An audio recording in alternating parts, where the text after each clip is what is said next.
अखंड हिंदू राष्ट्राचं पहिलं संविधान तयार झाल्याचं पाहायला मिळतंय।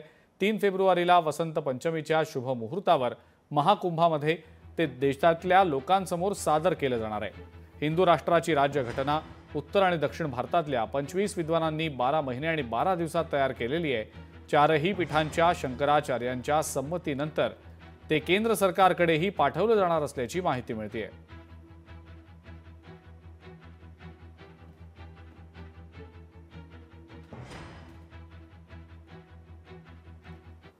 2035 पर्यंत भारताला हिंदू राष्ट्र घोषित करण्याचं लक्ष्य या हिंदू संविधानामध्ये आहे।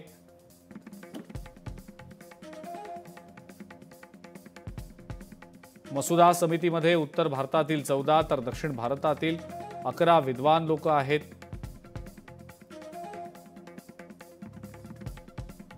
हिंदू राष्ट्रातल्या प्रत्येक नागरिकासाठी लष्करी शिक्षण हे अनिवार्य असणार आहे।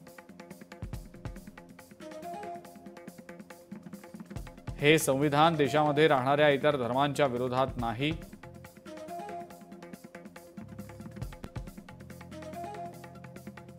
हिंदू राष्ट्रात सध्याची कर प्रणाली अस्तित्वात राहणार नाही।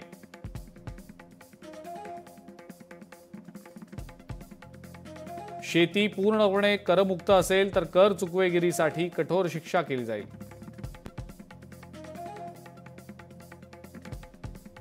सभागृहाचं नाव संसद नसून हिंदू धर्म संसद असं असेल। प्रत्येक संसदीय मतदारसंघातनं एक धार्मिक खासदार असेल।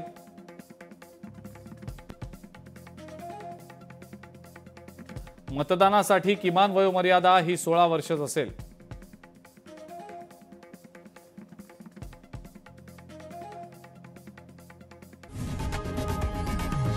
लोकशाही मराठी ऐका, पहा, जागरूक रहा।